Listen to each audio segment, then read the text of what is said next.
అందరికీ నమస్కారం. నెల్లూరు ప్రైమ్ టీవీకి స్వాగతం పలుకుతున్నది మీ ఈతకొండ సుబ్బారావు. తెలుగు సాహిత్యంలో సాహిత్యకారులు స్త్రీకి 66 పర్యాయ పదాలు రూపొందించడం జరిగింది. ఈ 66 పర్యాయ పదాల్లో అబల కూడా ఒకటి ఎక్కువగా వినపడుతుంటుంది, ప్రధానంగా వినపడుతుంటుంది. ఈ పర్యాయ పదాల గురించి మాట్లాడే ముందు ఒక విషయం తెలుసుకొని మనం ఆ విషయాల్లోకి వెళదాము. ఆడ ఏనుగులకు గర్భధారణ 22 నెలల వ్యవధి. ప్రసవ సమయంలో నొప్పి 100 డెల్స్ దాటుతుంది. 22 నెలల కాలంలో కడుపులో భరించలేనంత బరువు, ప్రసవ సమయంలో భరించలేనంత నొప్పిని ఊహించుకొని రెండవ కాన్పుకి ససేమిరా అంగీకరించవు ఏనుగులు. అంటే కుటుంబ నియంత్రణ మనిషి కన్నా ముందే తెలియకుండానే ఏనుగులు పాటిస్తున్నాయి. కుటుంబ నియంత్రణ చట్టం రాకముందు అంటే 50-60 సంవత్సరాల క్రితం స్త్రీలు 10 నుంచి 25 మందికి జన్మనిచ్చిన వారు కూడా ఎంతోమంది ఉండారు. వారిని గౌరవంగా చూసేవాళ్ళం.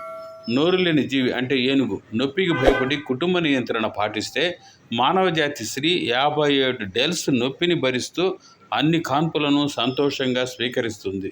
ఇది ఎందుకు చెప్తున్నానంటే, ఇంత శక్తి ఉన్న మహిళను మనం అబలగానే చూస్తున్నాం. ఎందుకని ఎక్కువ మంది కూడా అబలకే ప్రాధాన్యత ఇస్తున్నారు. తల్లిదండ్రులు, అన్నదమ్ములు, భర్త, అత్తమామలు, కొడుకులు, మనవలు అందరూ అబలగానే భావించి మానసికంగా బలహీనరాలుగానే మలుస్తున్నారు.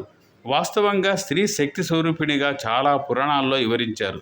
వాటిని పుక్కిటి పురాణాలుగా భావిస్తారు కానీ స్త్రీని సబలగా పరిగణించరు. సావిత్రిబాయి పూలే స్త్రీలకు విద్యాబోధన చేయటం ద్వారా చాలా పెద్ద నేరంగా పరిగణించి ఎన్నెన్నో అవమానాలు చేయటం కూడా మనం చదువుకుంటున్నాము, చరిత్ర కూడా చెప్తుంది. నేడు ఆధునిక సమాజం స్త్రీ ఉన్నత విద్య అభ్యసించి జిల్లా అధికారులుగాను, కలెక్టర్గాను, పోలీసు అధికారులుగాను, క్రీడాకారులుగాను, రోదసి యాత్రికులుగాను ఎదిగినా ఇంకా కొంతమంది స్త్రీ అబలగానే భావించటం హాస్యాస్పదం.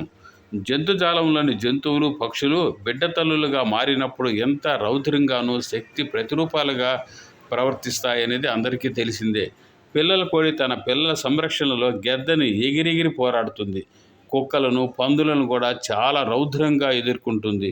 అలాగే కుక్క కానీ, మరో జంతువు కానీ, మరో పక్షి కూడా ఇదే రౌద్ర రూపం ధరించి తమ బిడ్డలను కాపాడుతుంది. ఒక్క మానవ జాతిలోని స్త్రీ మాత్రమే బిడ్డ తల్లిగా ఉన్నప్పుడు చాలా బలహీనంగాను, అశక్తురాలుగా మారుతుంది.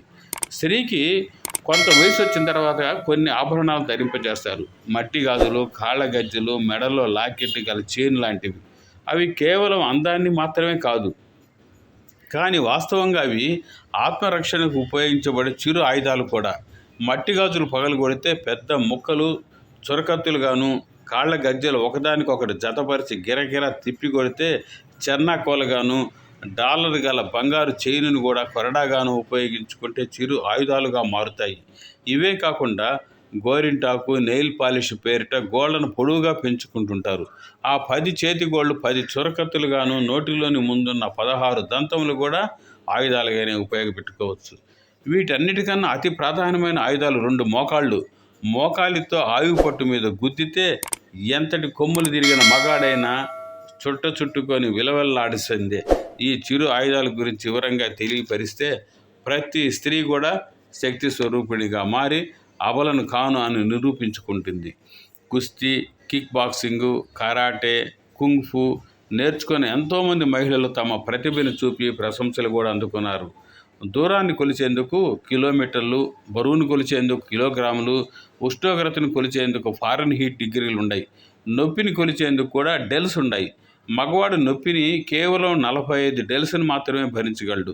45 దాటితే కోమాలోకి కానీ, చనిపోవటం కానీ జరుగుతుంది. లాకప్లో ఖైదీల నుంచి నిజాలు రాబట్టేందుకు హింసిస్తారు. ఆ హింస కూడా 45 డెల్స్ లోపలే ఉండాలి. దాని మీద అవగాహన లేని పోలీసు అధికారులు 45 డెల్స్ని మించి హింసించినప్పుడే లాకప్ డెత్తులు జరుగుతాయి.